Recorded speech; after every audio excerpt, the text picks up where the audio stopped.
Welcome into Who's the Champ? I'm Chris Helms, your host, and man, we got a great show for you this week. I'm gonna go ahead and bring in the guest because we got a lot to talk about.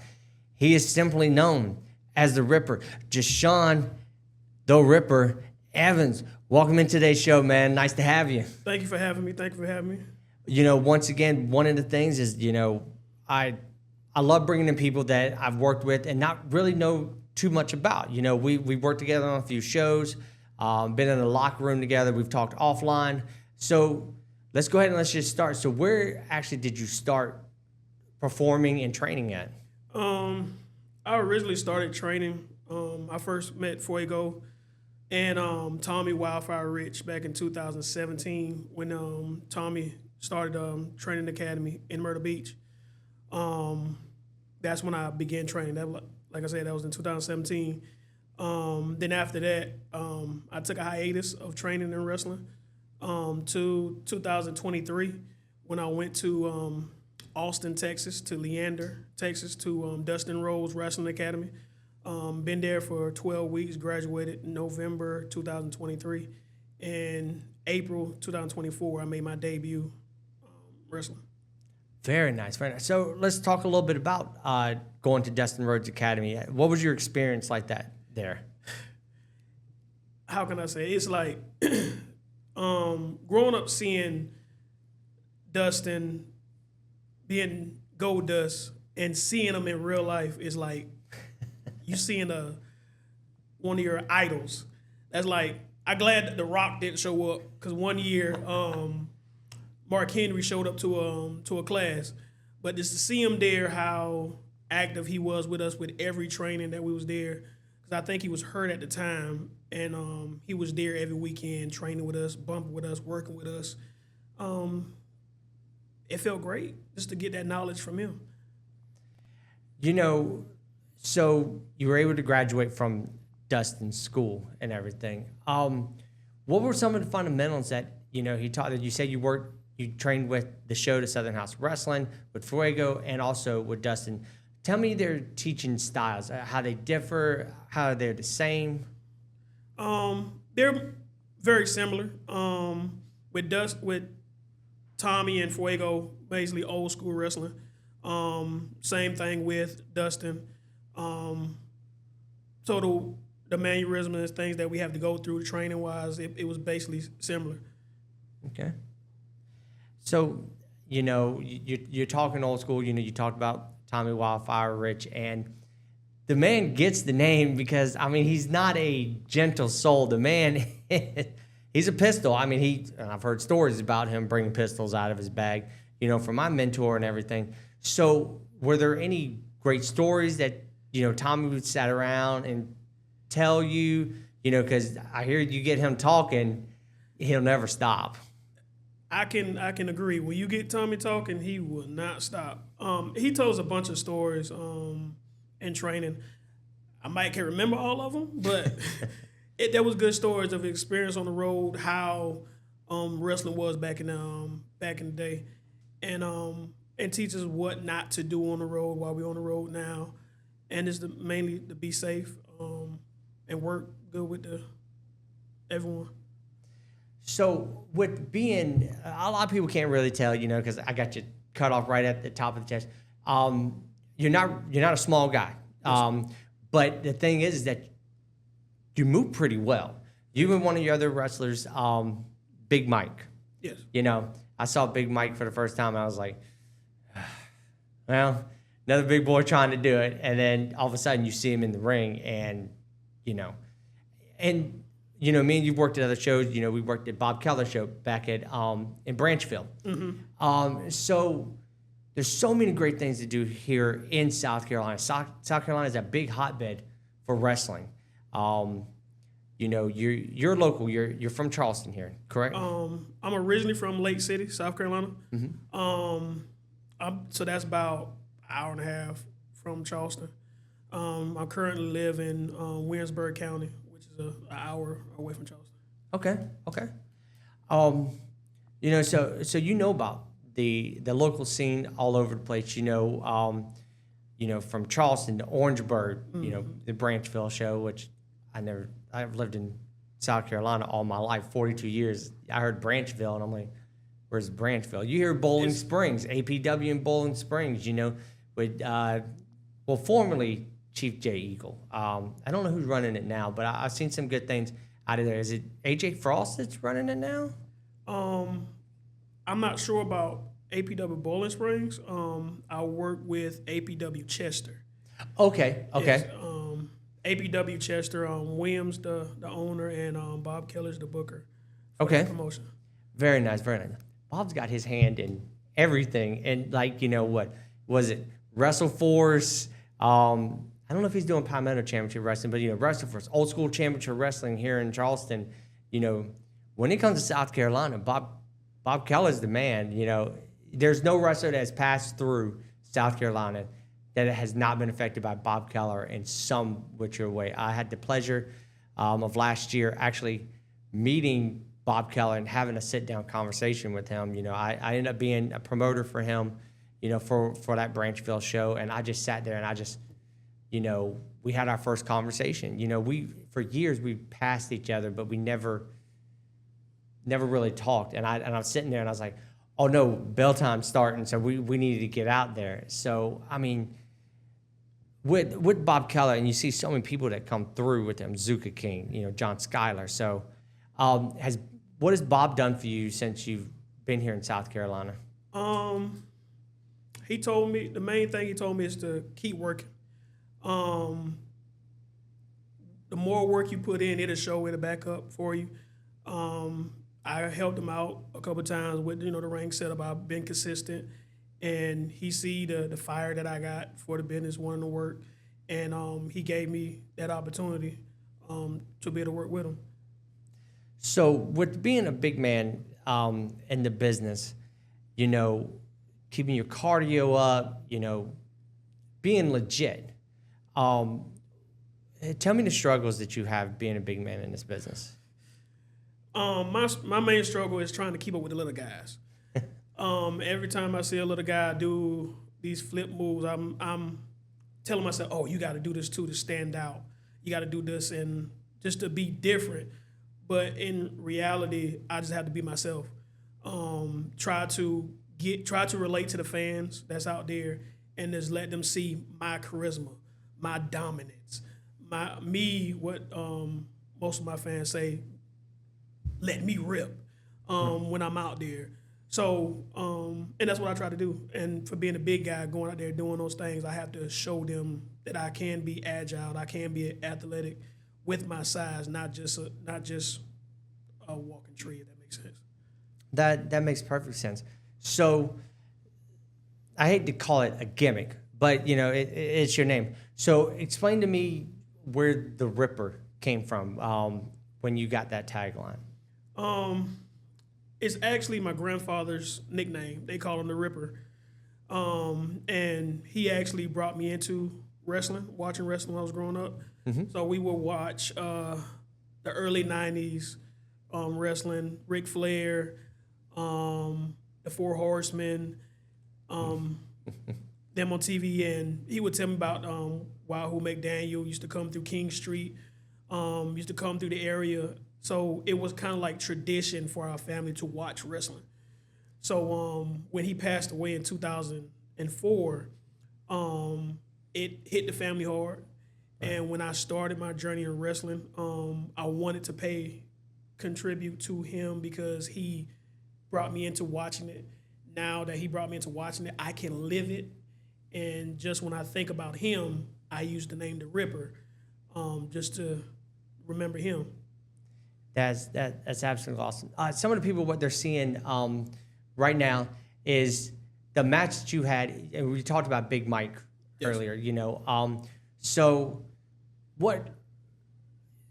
normally when a big man and a little guy are in a ring together, you know, the big man's it's gonna be strong, you know. And it used to be, you know, Jim Cornette used to say that it pretty much having two big men in the ring is just two bulls just going right at it.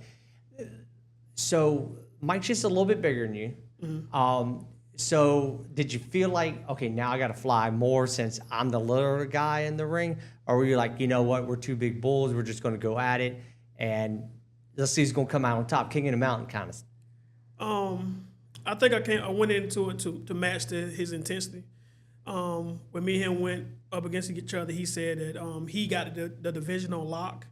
What he says all the time. So I wanted to match that intensity, and at that time I was like a new face.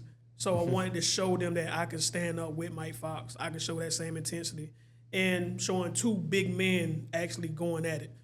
And a lot of people like the two big men fighting.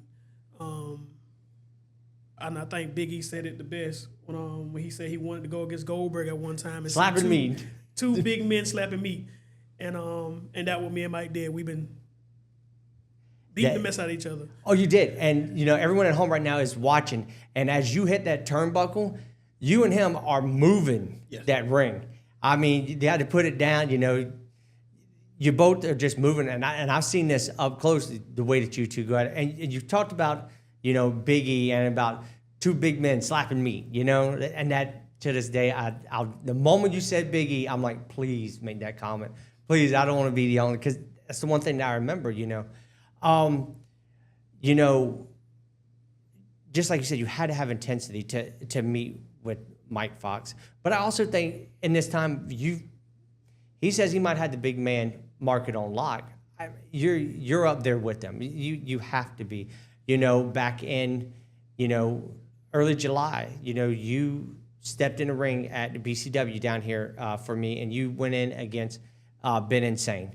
And unfortunately, I was going back and forth, but I heard that you manhandled Ben Insane, and I mean Ben Insane, he's a big man, but you got it on lock. Don't let Mike tell you that, and I'll just don't tell Mike I said that, and we'll be good. When he sits in that chair, I'm going to deny I didn't say that, but no, I mean Big Mike has done so much, and I can't wait to have him in here. And I'm going to have you two in here together because we're going to have a round table discussion, and we're going to do a big man. We're going to talk about Vader. We're going to talk about Andre. We're going to have you two. We're going to have Big E in there. But you're making an impact. How long have you been in the business? I believe you said 2 years? I had my first official match April 2024. Okay. But I was training off and on since 2017 with, like I said, Tommy Wi-Fi, Rich, and Fuego, and I went to Dustin Wrestling Academy. Okay. So, still young in the business, and you've done a lot. If you look at your Facebook, you're constantly, going places. Before, and we were talking, everywhere you went just over the weekend. You were talking about APW Chester. You were talking about, you were going to do the Wrestling Force show, but unfortunately it got rained out. So, I mean, you're making your name, you're making a mark here. So far, is there anywhere that it's calling your name that you have not made it to yet? Some places. I hear about 3 Count. I hear about Viral. Those places, I know that's where the best I've seen go there and work. Palmetto as well. I heard and seen the best go through those places, and my goal is to be the best. So I want to go to those places and show and leave a mark at those places as well. So if that opportunity come open, they reach out or I reach out to them, whichever one that God's allowed first. Those are the places I really want to hit to get my name out there. Very nice, friends. So here's what we're going to do. We're going to take just a quick break. Like I said, I got to keep the lights on. We'll take a quick break, and when we come back, we're going to talk a little bit more about, you talked about what your grandfather and growing up and watching wrestling. So we're going to talk a little about that next. So let's take a break real quick. You are watching Who's the Champ?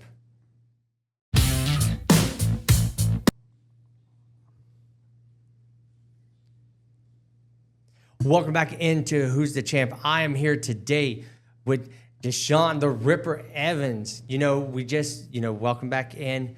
We were just talking about how you started in the business. We talked about your feud with Big Mike Fox, So now let's talk about, you growing up. You mentioned a little bit earlier, wrestling was something that you shared with your grandfather. I was lucky enough when I started talking about doing the show, it was something me and my father bonded over, So, and I remember, you said your grandfather talked about King Street, the King Street Palace, County Hall, all this other stuff back in the NWA. So, depending on your age, you probably hit right there in the Attitude Era. Am I correct? Okay. Yes. Right in the Attitude Era, right before they did Ruthless Aggression and everything like that. So, let's talk about some of the big men that came through it. I've been waiting to have a big man in here so I can have this conversation. Anytime anyone talks about big men, they bring up the names Andre the Giant. Okay. Andre the Giant. He was the Giant, but he had no mobility. So during the Attitude Era and around that time, you had Big Van Vader coming out of there. Do you have any memories of Big Van Vader, or were there any other big men around that time you were just like, oh my God, look at what he can do? I see bits. I can remember bits and pieces of Big Vader. What surprised me about him with his size is doing the moonsault off the top rope, and how athletic and he moved.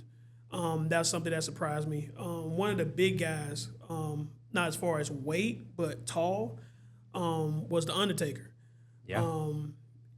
I enjoyed watching him doing the Attitude Era, especially doing the ministry of darkness, or the corporate ministry as well. I enjoyed him there.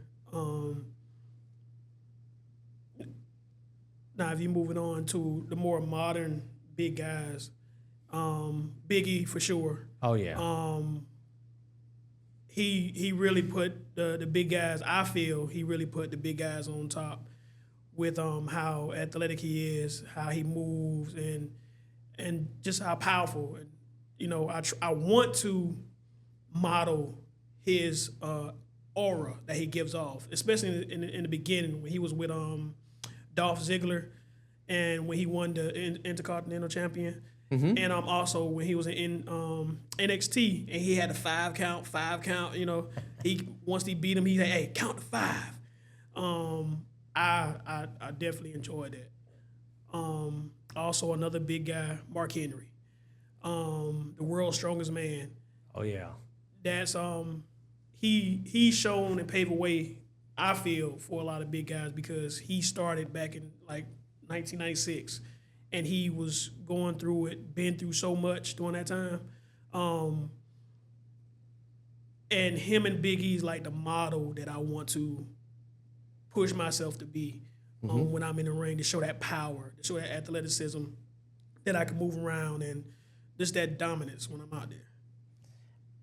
Absolutely. You speak of Mark Henry and just so many different things that he's done during that. He came in straight out of the Olympics, and you really didn't know how hard he really worked, because I'm going to be honest with you. Mark Henry came out, and I was like, okay, another big dude, not going to do anything. But, like, he slowly transitioned, going into the Nation, then doing the Sexual Chocolate, and then, the Hall of Pain. And I mean, you never, and it's the one thing is, the scariest men in the world have the greatest smile ever.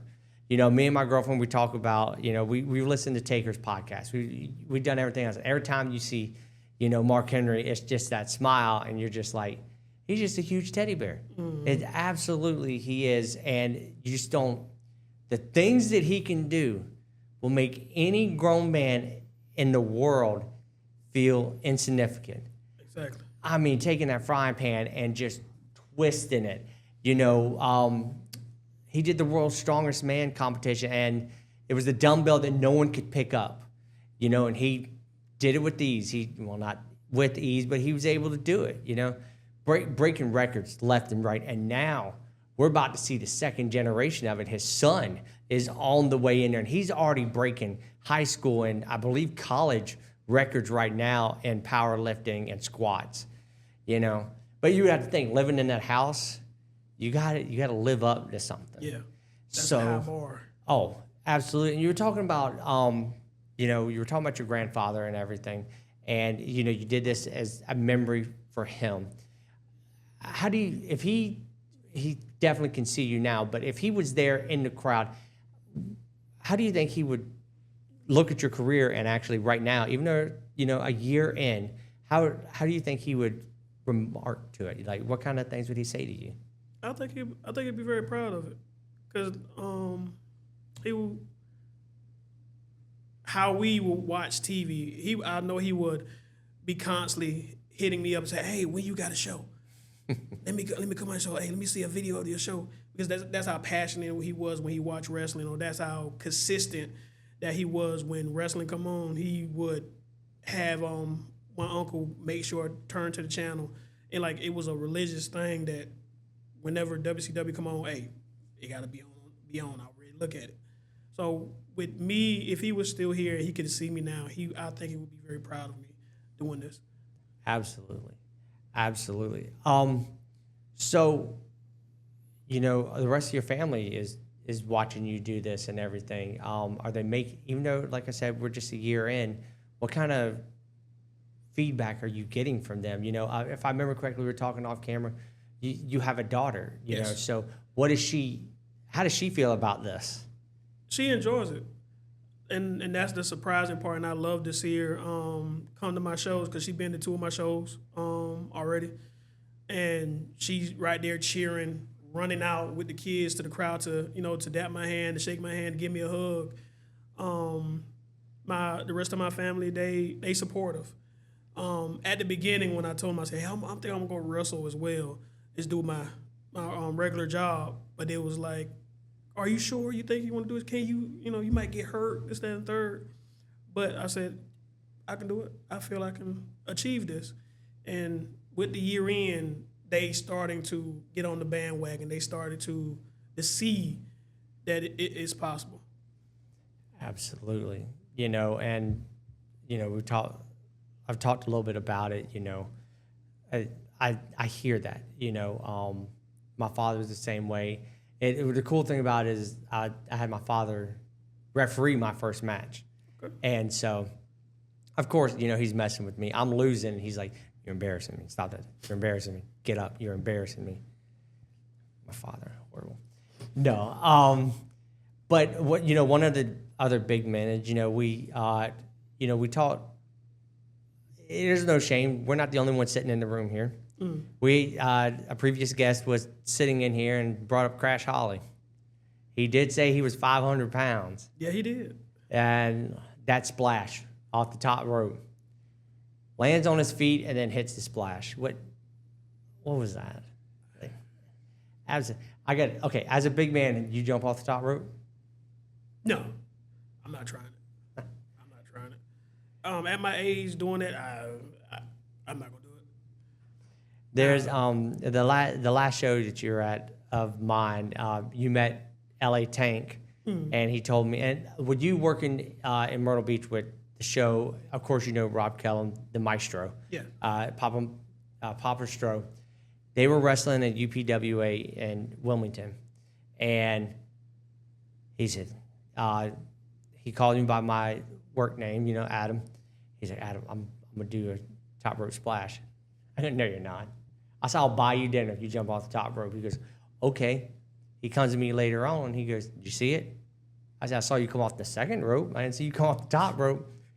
Well, it looked like the top rope. I said, no, you didn't make it to that third one. Mm-hmm. So just moving like that, we were talking about big men, who could jump off the top rope. You got like Big Bronson Reed. Yes. Jumping off the top rope. And every time he hits the mat, I'm just like, one, I feel bad for the person under him. And two, I'm just like, I've never jumped off the top rope. I stand on the top and go, I'm good. It's high. Now, you speaking of Bronson Reed, that's another one that's becoming one of my favorites. It just, the aura that he's having with division right now, with him, with Seth Rollins and Braun Breaker, I like it. He's making ways for a lot of the big guys. He's been doing that for a while now. Mm-hmm. And like you said, when he hit the tsunami and when he crashed down on them, like, yeah, he did. I mean, think about him jumping off the top of War Games. Yes. Broke his foot. He broke his foot. Both. And that ain't happening. Now, if I were making that WWE money, I might, maybe. I might do some more flippity stuff. Well, there's one, before we take a break and everything, there's one more big man that we need to talk about that jumped off the top rope. And since we're talking about Big Bronson Reed. He did a tribute to him back in NXT. Bam Bam Bigelow. People talked about Vader doing the moonsault, but also with a man that size, I mean, he did a cartwheel. I ain't gonna lie, I tried to do it. I'm 42 years old. I still can't do a cartwheel. I see Bam Bam do it, and I'm just like, oh, I'm gonna try to do it. I get my feet about halfway up. There's no turning over. So a man that size that can move like that, it's gotta charge you up, get you excited about, well, if he can do it, I can do it. And then have you gotten amped like that before? It's like, oh, I'm going to, like, seeing Big Bronson Reed or going back to watch old WWF and WCW, watching the big man go, do you get amped up and go, oh, I can do that? And then you get up there and go, no. Every time I see him do it, like I said, I compare myself to some of these guys. When Biggie used to do the spear through the second rope, I'm like, oh, I could do that. I could do that. When I got actually in the ring and see, like, some of these rings are high off the ground, and you dive in head first, and you got to turn your body a certain way to protect yourself and not land on your head. I'm like, no. No, I can't do that. And I don't know if you've ever experienced this yet. You have to in this business. I talk about a little bit about my background, wrestling, but, at the last show you met Big Game James. Yes. And the way that I joked around saying that his favorite thing to do was to grab me by the throat and choke me. But we got, like, someone didn't show up. It happens. Someone didn't show up, and they're like, oh, well, you know how to wrestle. You got a license. Go ahead and get in the ring. I go, okay, who am I wrestling? I'm just thinking some jabroni or something like that. It's like, okay, someone that I can make look good. Oh, no, you're facing our heavyweight champion. I was like, who? Oh, a Big Game James. And I'm like, okay. He goes, okay, I'm going to body slam you. I go, I don't know how to take a body slam. He goes, how long you been training? I said, about 3 months. He goes, don't worry about it. I got you. When I tell you this man picked me up and walked me around the ring, just holding me, carried me like a little baby. And he goes, you ready? I go, yeah. And just drops me. He just drops me. Don't protect me, nothing. Just drops me. And then he goes, you want to learn how to do it now? I go, yeah. And I mean, it's just so many things. He did one other horrible thing. Well, and you've done this. You get so excited being in the ring. He's like, all right, this is what we're going to do. I'm going to put you in a headlock, and I'm going to keep stopping you. You're going to run me to the ropes. You're going to do a drop down. I'm going to jump up, and you just scissor kick, or it's not scissor kick, but trip me up. I go, okay, drop toe hold. I said, cool, got it. Did it, the place erupted. I got so excited. He goes, okay, splash in the corner. Okay, I run. I do just like Daniel Bryan does. Run to the corner, bam, I bounce off the corner, and I come running back. Stinger splash, well, I thought it was. Now I don't even leave the ground. And then he goes, do it again. I did it again. And then he said one little thing, watch the boot. I didn't hear him. I heard do it again, watch the boot. I didn't hear watch the boot. I come running, and that man's foot covered from my head to my chin, and I run nonstop into it. All I know is my knees buckled, and I hit the ground. And I made a vow from that day. No, wrestling isn't for me. I'll be in the back. Also, didn't help that a 60-year-old woman broke a kendo stick. This one over the top of my head because I didn't hit her right. So she goes, okay. She pops me in the back of the head. One of these days I'll show the video. But no, I learned a lot that day. It's like, maybe I'm better as a promoter. I'll get in the ring every now and then. But we're going to take a real quick break, and then we'll be back to finish up the show. You're watching Who's the Champ?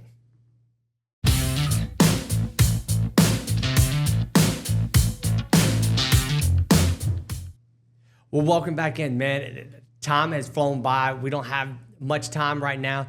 But, Jashaun, tell us where they can reach you at. If you want to reach me on Facebook, my name is Jashaun Evans on Facebook. Also on Instagram is Big Jashaun09. Repeating, Big Jashaun, JA_SHUN 09. I also got a YouTube page as Jashaun Evans on YouTube. Again, it's JA_SHUN 09. Shun Evans on YouTube. Oh, man, I appreciate you coming in with me today, big man. And we're definitely going to bring you back another time. But, thanks again for tuning in and watching Who's the Champ. We'll see you next time.